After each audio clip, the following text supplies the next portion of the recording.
This is where we ended last time. Vito Vanoni, a senior colleague of mine at Caltech, did this interesting experiment. He had a flume running, and he had a microscopic, down-looking view of an area on the bed, right about at critical conditions. He used two sediments, glass, I don't know whether you can read this, glass beads about 0.04 millimeters, and quartz about 1/10 of a millimeter. And he counted the number of grain movements per unit time, and he thought that this would be negligible transport. Way down, this is the Shields curve, way down below here, small transport. What he thought was critical transport, and then general. So this shows you how well arbitrary, I guess you'd say, it is to try to pin it down. There he is, Vito Vanoni, one of the all-time greats in sedimentation engineering. Really nice person. He already retired. He was the head of the hydraulic lab at Caltech. Now, sediment load. What I mean by the load is all the sediment particles being transported at a given time is called the sediment load. And now I'm going to do some of my thought experiments here. You know, thought experiments, did I tell you about thought experiments? They're really important. You figure out in your mind how things are going to work in some system or experiment, and then you do it. And if it's the same as what you thought, you say, oh, I've learned something, that's nice. And if it's something totally different, you say, oh, shit, I need to go back and think about it. So it's nice to have thought experiments. So you can think about instantaneously freeze a block, take it out, melt it, and that sediment's the load. That's one way you can think about the sediment load. Now you probably know there's bed load and suspended load, and I have to tell you a little bit about it. They intergrade. It's not a sharp division, but all the particles moving on are near the bed, and by near I mean pretty close to the bed relative to the overlying turbulent flow. It's called bed load. It's often, and then suspended load is everything moving well above the bed. Now remember, we had the little thought experiment in which you magically shrink yourself to micro size and you're down there among the grains. Well, if you were down here and among some of the bed grains and you're watching what was happening, you could imagine things landing and about to take off, just landed, sitting there and part of the bed. You got to make sure that you're not getting flattened between some grain hitting another grain. But this gives you a picture of what's happening with the grains moving near the bed. This is important. Most particles travel more slowly in the flow, or they can get up to speed of the flow, but they tend to lag behind the flow.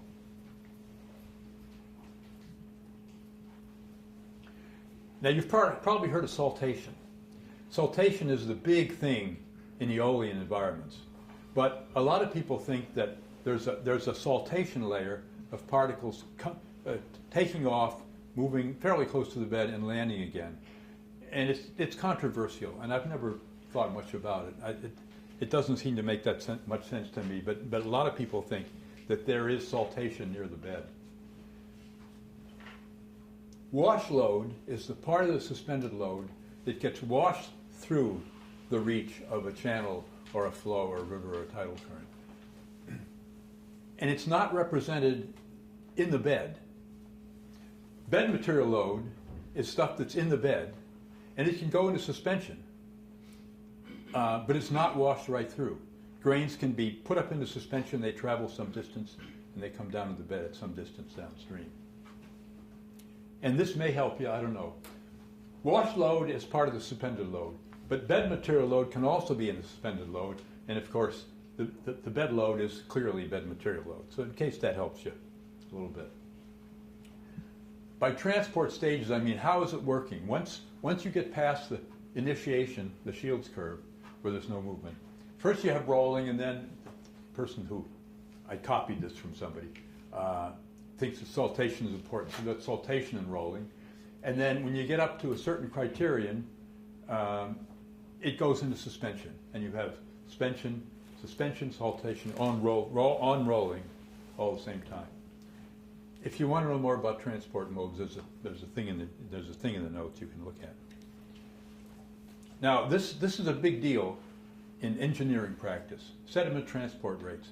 how much sediment is going to go through the system.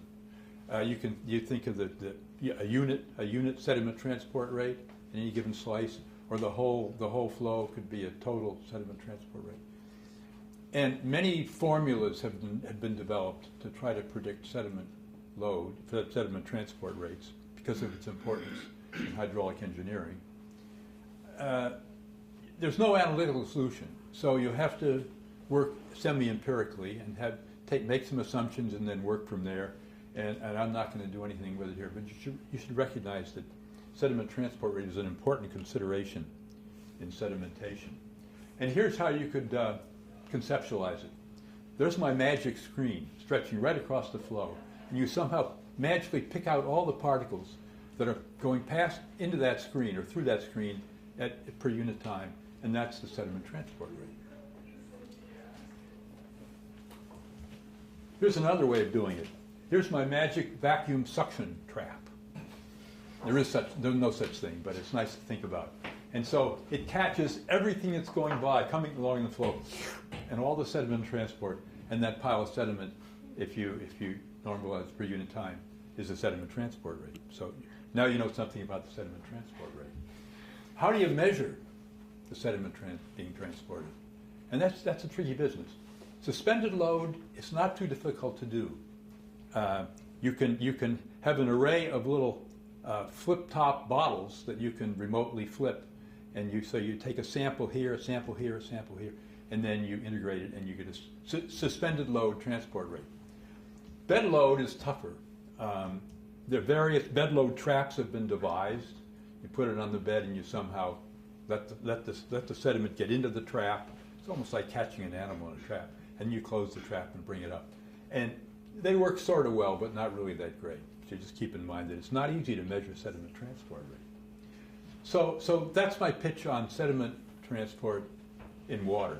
So now let's think about the wind. That's an important consideration as well. Why is it so great? Here's a mistake. I have discovered a few serious mistakes, thoughtless mistakes, in my notes, and I'm making an addendum before the next presentation to show them to you. This should be rho s over rho. How did I do that? So the density ratio, sediment density over fluid density, is far greater in wind than in water, and that has implications for the independence of movement of the sediment particles. If the density difference isn't great, they can do their inertial thing more or less unaffected by the turbulent flow that they're in, the wind flow. Ralph Alger Bagnold, the biggest figure in aeolian sand transport that's ever lived. I almost had a chance to meet him because he was visiting MIT here in the late 50s when I was an undergrad, and my advisor had him over for dinner one night, but of course I wasn't invited, so I never got a chance to meet Bagnold. He did his work in the years before the First World War and the Second World War in the Libyan desert, and he went out on expeditions and did all kinds of things. This book, you can look at it because I bought a copy and I parked it in Kristen's lab. It's a classic, and it's worth looking through. So I figured I'd like to get one, so I went to AB Books, which is I don't know what you know about AB Books. It's a place you can buy books, used books from hundreds and hundreds of booksellers all around the world. And I typed this in, and a copy, $5, a good copy, and I bought it, and I got it. It's one of these Dover reprints. It was brand new. The next most expensive cost $50. So fortunately, I was able to get this thing for $5. So how do you study sediment movement by the wind? Well, you build a wind tunnel, and we've built two wind tunnels, one small and one pretty big. The one we built, the person would have been like this tall, not that tall. That's the extent of my artistic ability, stick figure. I never got beyond stick figures. So you have a flared entrance, a rectangular duct with a sand bed, and a collector that keeps the sand in, and the air is sucked out by a fan. And it's very effective. But if you want to really see the grains moving, here's the channel, the side view of the channel of the duct you have a strobe light, blink, blink, blink, and a collimator and a slit. So you can look from the side and watch the saltating particles, blip, blip, blip, blip, blip. It's a really nice way of seeing. Or you go out into the wind and look at a sand bed on a windy day. That's a lot of fun. Grotzinger and I and a couple other people were out on the white sands in New Mexico, the gypsum sands. It was a windy day, really windy day. It was a hot day, and we were sweaty, you know. And we ended up looking like snowmen at the end of the day. They stuck to us. It was hilarious. So saltation is a big deal in aeolian transport. Saltation trajectories, they take a pretty steep angle up into the wind flow, and then they arch over and splash down later on. It's very, very characteristic, and that's what you can see if you did your strobe experiment that I just mentioned. And the amazing thing is that the spin rates are fantastically high. And I've never really understood why. I must be theories about it, but I haven't managed to get into it. But they're spinning at hundreds of revolutions per second, which seems incredible, but it's true. And one more point I want to make. There's an aerodynamic threshold. You have a flat, planar sediment surface in the wind tunnel.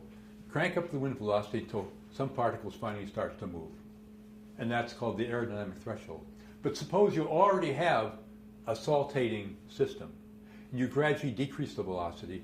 Because of the effect of the saltating grains hitting other grains when they land, you have to go to a much lower velocity of wind velocity before the saltation stops.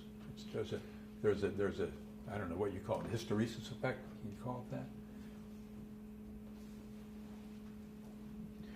What causes the particle to be launched at such a high angle? That's always been a somewhat controversial issue. And it has to be some combination of lift forces. Remember I told you about lift forces on an airfoil? Because of the pressure differences in the bottom and the top. Well, clearly there are lift forces on these particles.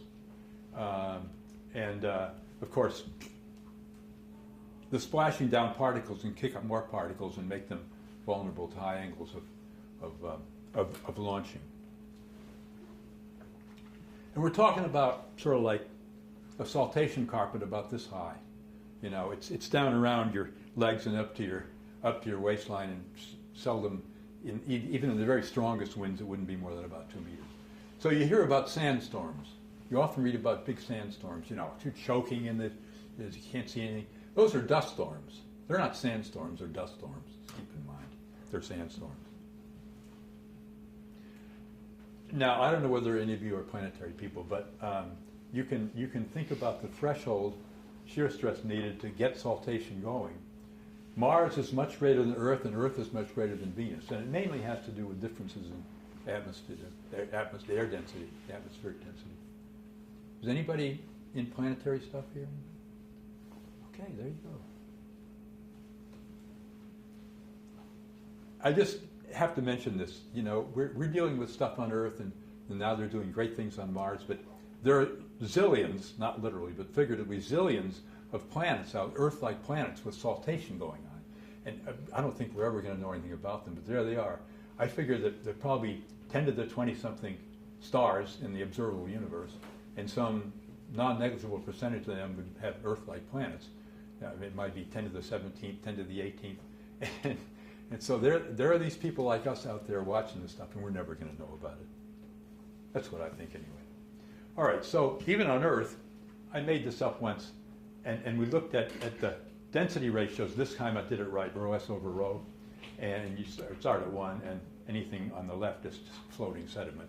But when the sediments are denser than the water, here's sand and water. Gold and water, gold is very dense, you know. We did some experiments once with tungsten particles.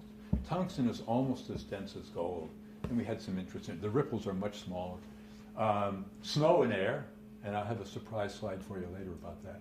Sand in air, and sand on Mars will be way over there, 10 to the 5th. This is a big topic for us, for sedimentary geologists, and I've been dealing with it for decades and decades. So, there's a strong coupling. Flow makes the sediment move, and the sediment movement develops a geometrical bed configuration. But there's an inverse effect here because the bed configuration, once it's formed, greatly influences the sediment transport and also the flow. So there's a forward problem and an inverse problem here you have to deal with. This is just a terminological thing.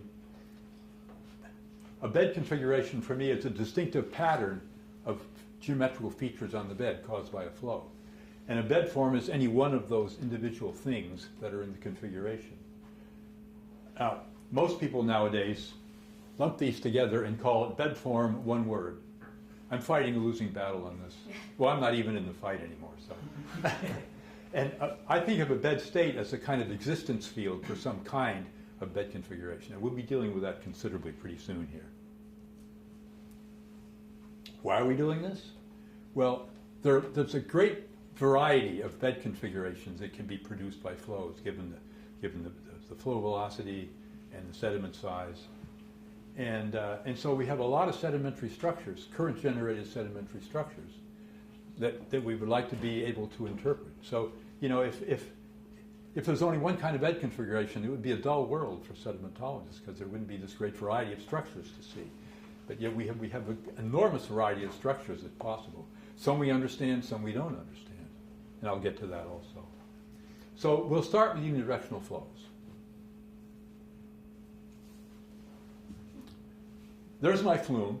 And it's about the right scale given the person standing there. It can be smaller, it can be even larger. But what you do is have a channel that you can tilt by means of a screw jack. And there's a pump of various kinds that circulate the water and the sediment. So the flow starts at the head box, flows down, moves the sediment. The water and sediment go into the tail box and is pumped out. So it's a closed circuit recirculating flume. You're recirculating both the sediment and the water. There's another kind, similar but not quite the same. You can have a free fall into the tail box. The sediment collects, the water gets recirculated, and you have to keep adding sediment at the upstream end. They both work. They're useful for different purposes. But that's basically what, this was my living, basically, for decades. So in a very general way, this is what you would see. This is the first cut. With increasing flow velocity, you finally get to the point where sediment's moved, ripples develop. This is the right sign of sort of medium, fine to medium sand. And then eventually they disappear and dunes form, larger features. Then it all washes out to a plain bed, and eventually, if the water is shallow enough and the velocity is high enough, you get anti-dunes. You may have heard of these terms, I don't know, but we'll deal with them. And I want to introduce the concept of flow regimes. This is something that developed mainly among hydraulic engineers. There's a lower flow regime and an upper flow regime. The lower flow regime are examples of a rugged bed of ripples and dunes. And they wash out to have a plain bed, and that's called the upper flow regime. Just, it's a terminological matter. You should know about it. So, ripples. It's pretty clear, I guess. I do have a pointer here. That's the crest. Trough, etc.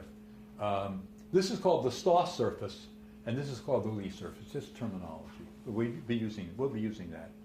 And typically what happens, you'll see in a moment, sediment comes up to the crest, gets dumped, slides down in little miniature gravity flows, grain flows, to cause the slip face to advance. They're very cartoonish.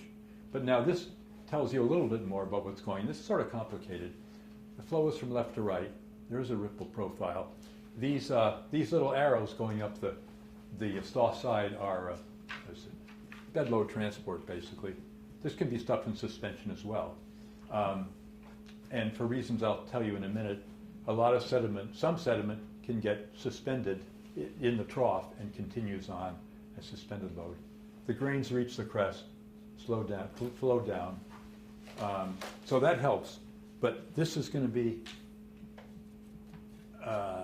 better to understand. Here's a crest, a trough, flow is this way. So the flow separates. I told you about that in the last one. They separate. The flow separates as the turbulent shear layer develops a wake, an expanding wake, which incidentally has to go far, far down the flow. I may have mentioned it before it comes back to invisibility.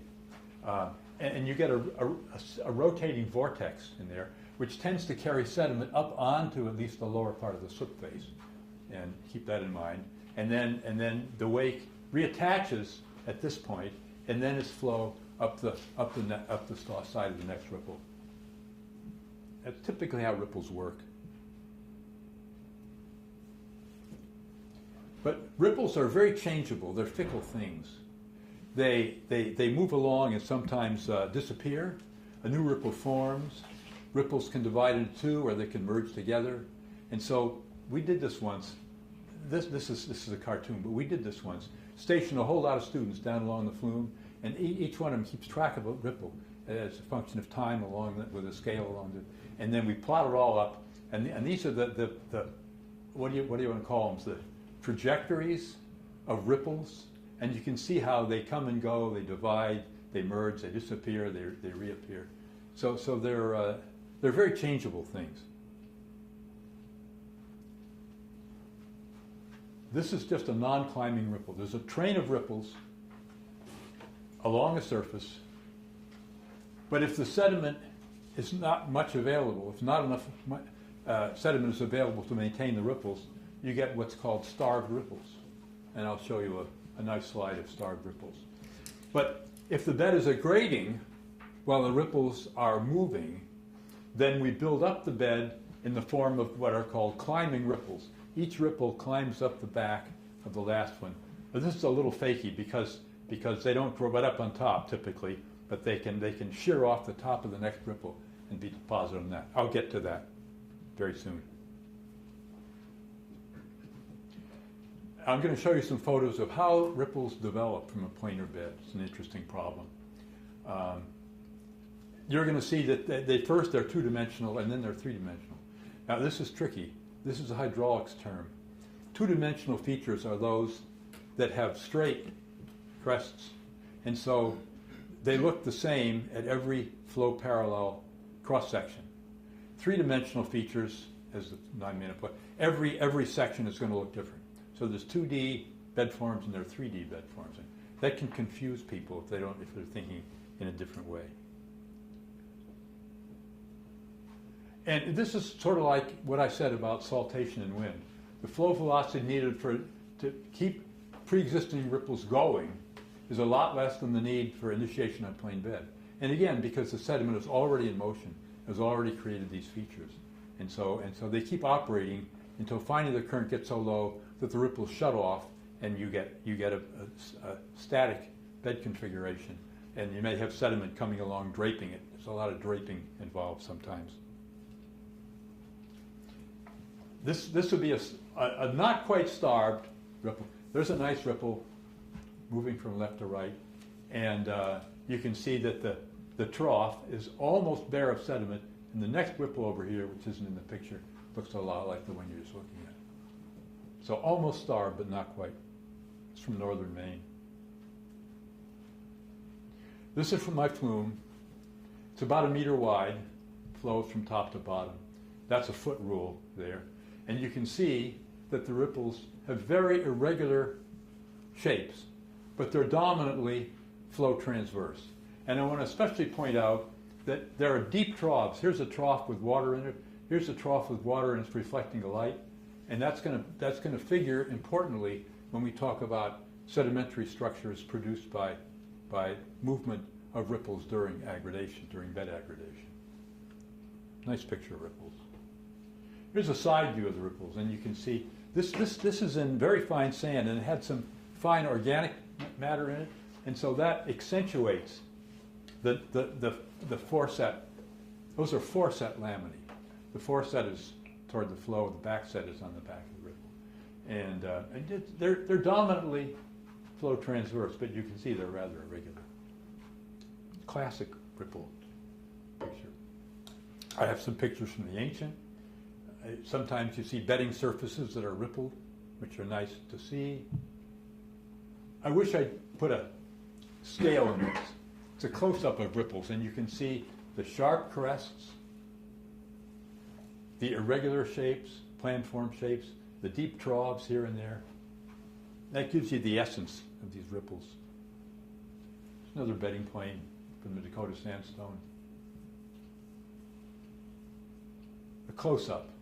I can't remember where I took that, but it's a nice close-up of a curved crest of a ripple and a trough. Sometimes you see an interesting thing called linguoid ripples. I've seen this very seldom. I saw this once in Utah near the Green River. They're sort of shaped convex downstream, but they come together and be just the crest is just downstream of the next trough upstream. So they have a very regular pattern. I don't understand it at all, but it's not very common. There's something going on that I don't understand. I don't think anybody else understands either. Spacing ripples is almost always in the range of 10 to 15 centimeters. It depends on the grain size. The spacing is a weakly increasing function of the sediment size within the range of flow for which ripples are formed. But they're very stable in this size range. So if you see something much bigger, you know it's not a ripple. Now on other planets, this may be different, and I'll make a brief mention of that later. All right, so we did this experiment. This was I think the second paper I ever published with one of my graduate students. The guy did a master's thesis. We're looking down on a planar sediment bed in the flume.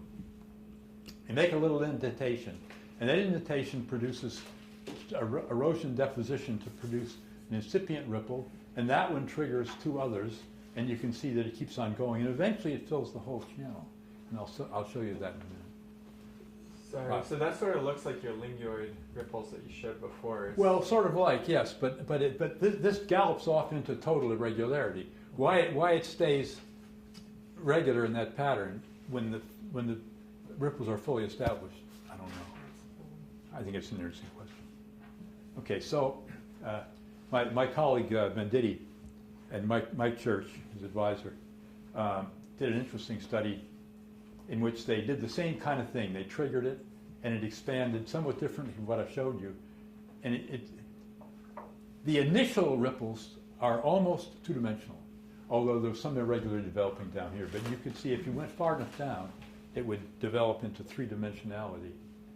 Here's a close-up. We did this ourselves, in which you can see the ripples are just flow from left to right. Ripples are just forming each other, and at first, as they're growing, they're two-dimensional. But you can see they're already getting three-dimensional. The ones that are older are already getting three-dimensional. Yeah.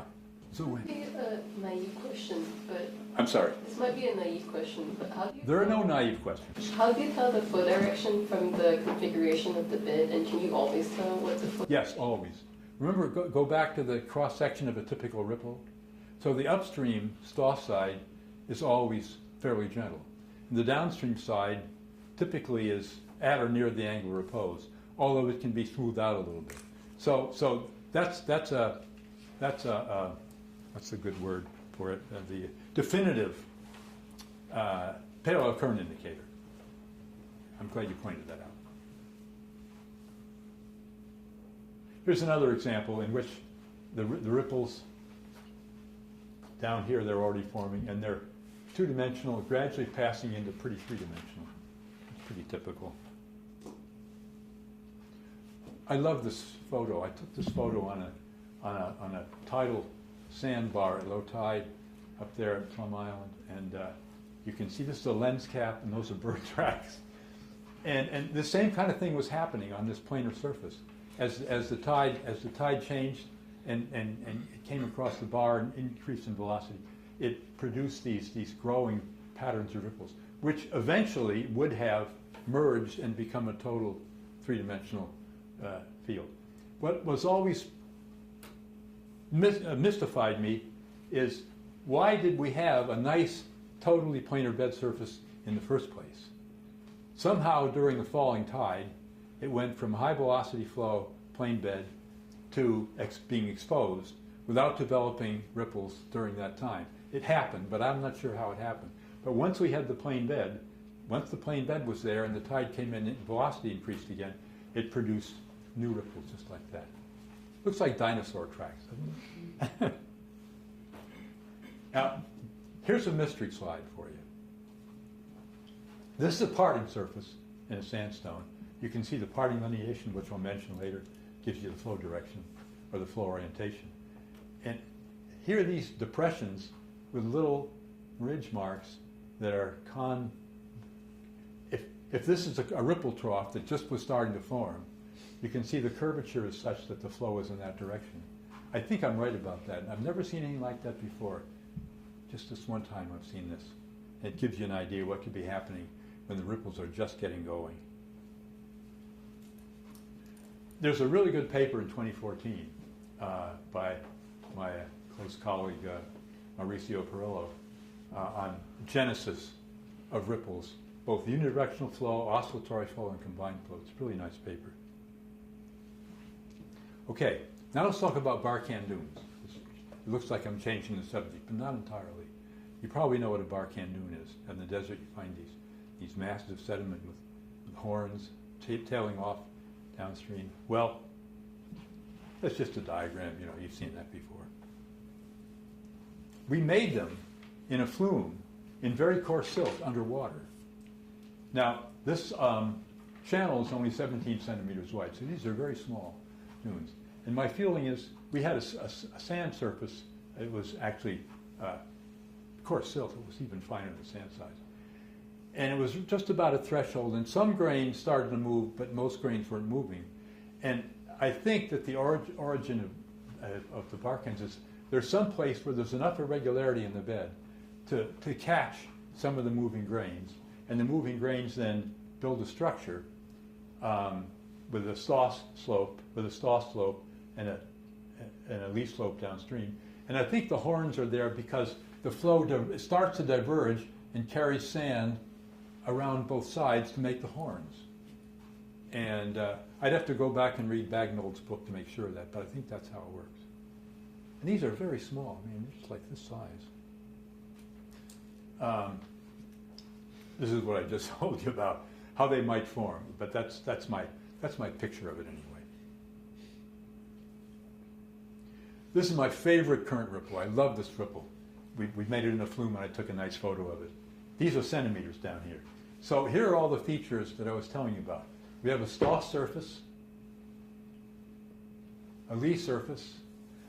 The sand is transported as bedload up to the crest. It moves down by way of little miniature grain flows out into the trough. But you can see that there is some sediment being carried back up onto the lee side by the reverse flow in the wake that I told you about. And you can see how, if you follow laminae down, they tail out and get planar. And you can see that the dark material being worked up onto the lee slope. But there are other things I can talk about.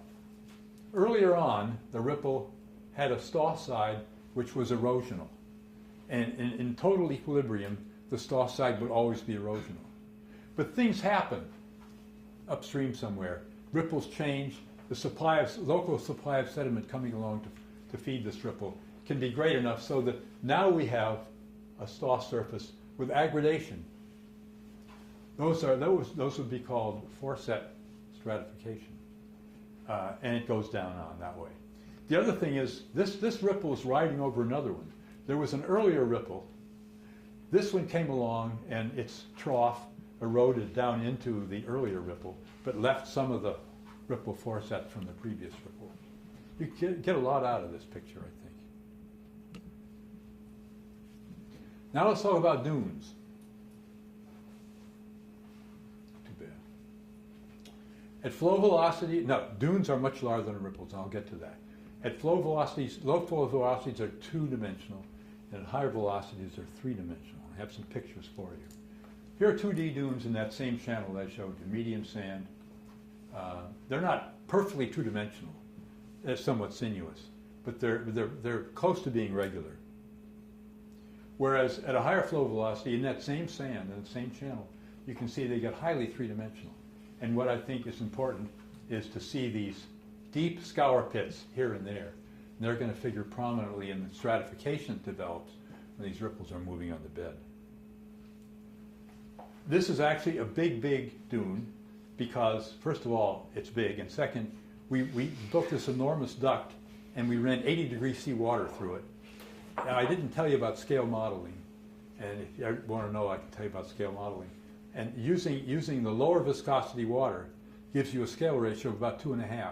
So what's going on in here is 2.5 times as big as it would be if we didn't have the water.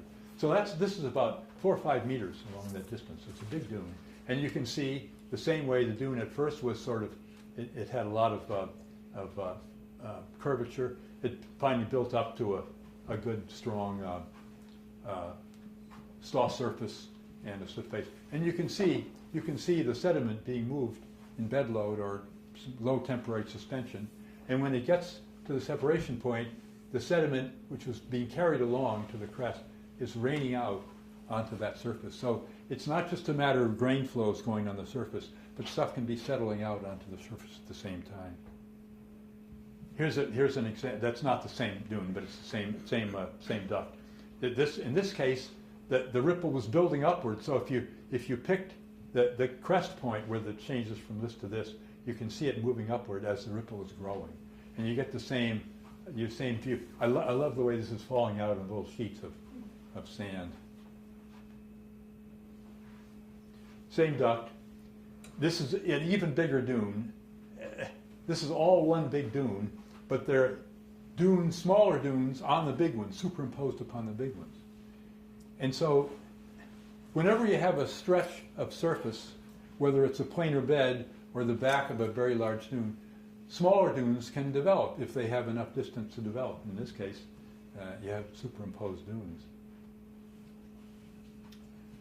So 2-day dunes. I don't remember where I took that. It may be up on the North Shore of Massachusetts, but I don't remember for sure. This is the Arkansas River near Tulsa. Nice two-dimensional dunes, not very big.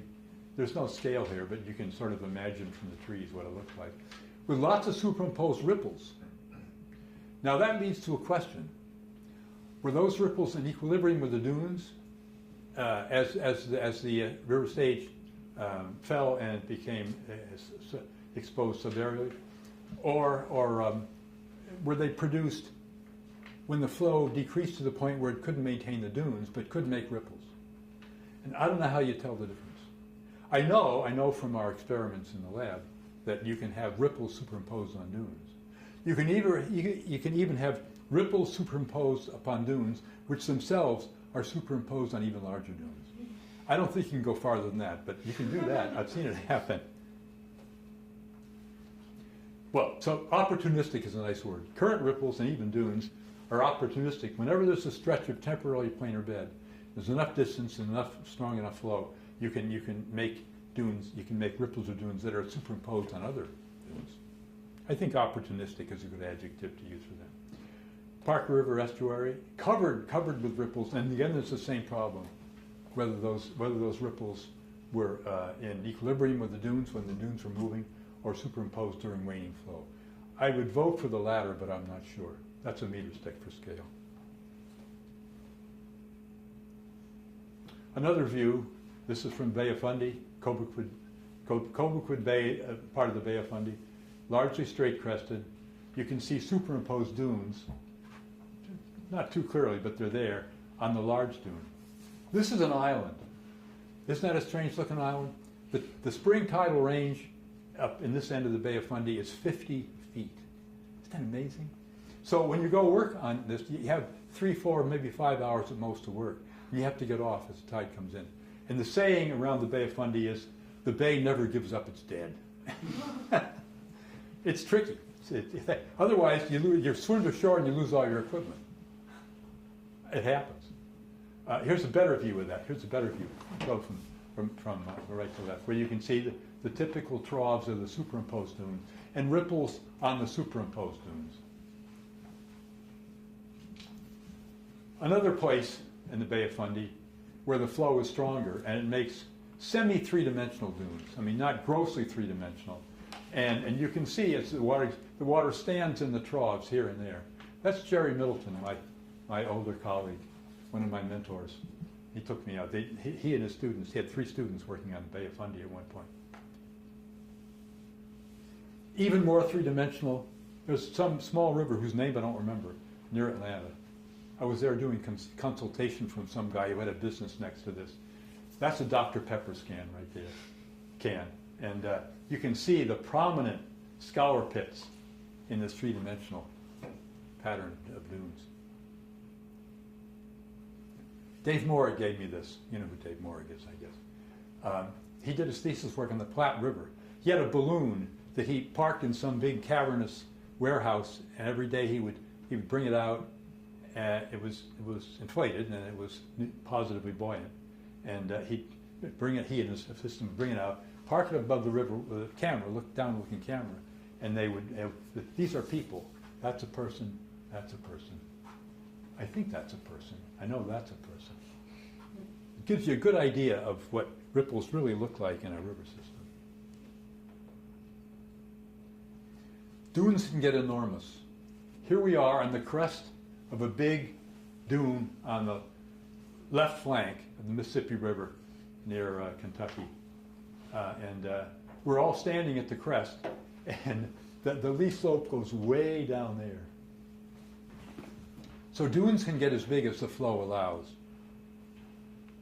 You're going to see very soon that ripples form in sands finer than about 0.5 millimeter. Dunes can form in a wider range of sizes. We did some experiments at the University of Tsukuba in Japan, north of Tokyo, using gravels. And the reason they're all colored is we colored each size a different color, so we could see sorting during the motion of the dunes. And you can see some of these particles are whipping up the off side and being projected over the crest.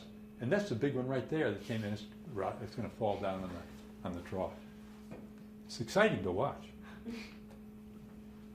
Now we're back to Cobequid Bay. We cut a section through one of these dunes.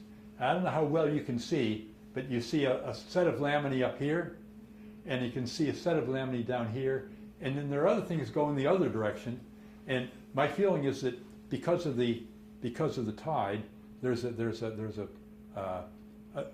strong tide going one way, and then it shuts off, and there's a weaker tide going the other way, current going the other way, and it flips things over and makes the inner structure of this dune very complicated, rather than being all nicely regular forceps. And that tells you something about the flow. The flow is reversing. There's an asymmetry of flow, but it's a reversing flow. That's the same picture, it shows the same thing. I thought this would look better, but the other one looks pretty good too. Out offshore, you can take sonar images. We were doing a survey in the what's the name of the water body between the coast, South Coast, and Martha's Vineyard? Vineyard Sound, that's it. This is in Vineyard Sound. And, they look sort of like the other ones I've shown you. Snow dunes. It was a bitter, bitter cold day, January day. This was back, must have been in the early 70s, mid-70s. And I saw these dunes, and I couldn't resist going out on the Harvard Bridge on the west side and taking this photograph of snow dunes. Because, snow particles are particles. They're less dense than quartz sand. They make dunes. And they're not all flakes. There are all kinds of different shapes of snowflakes. And so I'm glad I did that. Now, here's a factor that's different from ripples. The spacing goes as the flow depth.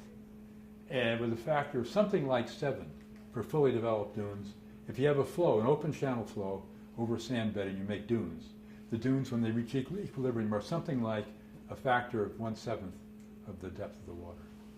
It varies, plus or minus, but it's viable. Is that purely empirical? Yes, yeah. I mean, I don't know whether anybody has tackled the problem of predicting why they're the size they are. I don't know, but it's a general observation. But of course, they may be smaller because they haven't fully developed. Or maybe they may be larger as a function of water depth because the flow is decreasing. But in equilibrium, that's a pretty good predictor. All right, now it's almost time to quit, but I'll get started on this. Now we're going to do the dimensional analysis. You probably suspected that I'm going to get into this. You know, remember that from the first lecture, you do a dimensional analysis, and it's very useful as a framework. So what do we have to deal with? Well, depth and velocity of flow, obviously, particle size, fluid density, and you know what I forgot in this slide? The viscosity of the water. Sediment density, specific weight, and gravity G. Now, I don't want to belabor this, but you clearly need the specific weight, the weight per unit volume of the sediment, because it has weight, that's what makes it fall. But you also need the fluid density in itself because of inertia, and I'll talk about that in a minute. But I left off the viscosity. So I got to think about that for next time. So why do we need specific weight rather than just density and viscosity? Well, it has to do with buoyancy. You know about Archimedes' principle, I guess, about buoyancy, why things pop up when they're less dense in the water, because the water pressure forces above are less than the water pressure forces below when they go up to the surface. He's one of my all-time heroes, Archimedes, one of the greatest minds in human history.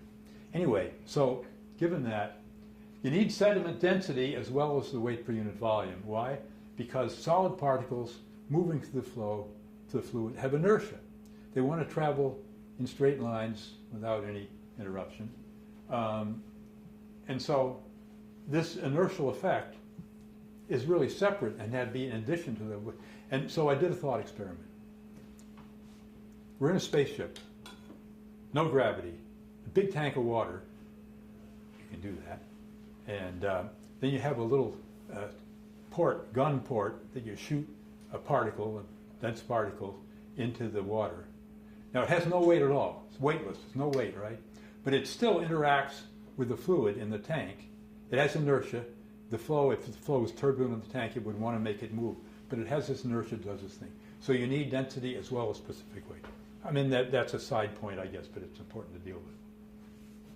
So there are various ways of non-dimensionalizing. Remember Buckingham's theorem that I mentioned in the first presentation? And there are various ways of doing it. But the way that's most useful for us as sedimentologists is to non-dimensionalize the flow depth and the flow velocity and the sediment size, and of course you have the density ratio too. And so the natural thing would be, and we're going to do it. Incidentally, I don't know whether you, I said that you can do this. And there's a little section in the notes, if you want to look at my notes, on how you do it.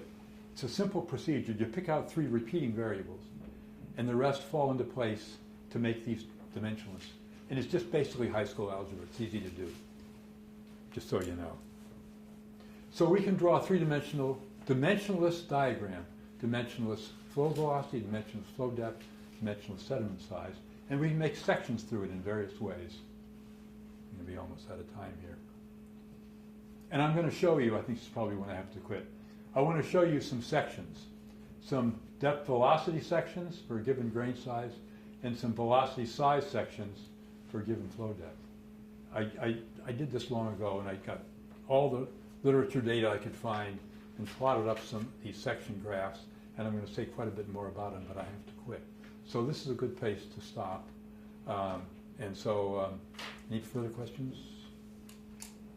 I was wondering if I could ask a quick question about their... I wish people would ask more questions. Yeah, here. so is it well understood why you jump from ripple spacing to dune spacing without gradual? Are you going to get into that? I think I have a slide in here. There's a spectral gap between the standard ripple size and dune size, which is always larger than the ripple size, but they vary with flow conditions, and that's the way it is. Now, and I'm sort of get ahead of myself, but I'll say that there have been various attempts to do theoretical solutions to figure out the mechanics of why there are ripples and why there are dunes. And I've read through the literature. I can't tell you anything really intelligent about it. But you do a stability analysis. You start out with a planar bed, and you introduce a disturbance. Does disturbance wiped out, as for when we're dealing with high-speed plane bed and flow, or does it magnify itself until it reaches an equilibrium? And there have been several attempts at stability analyses like that. And we just have to accept that it works that way for our purposes. That's all I can say about it. Does that make sense to you? Yeah. Okay.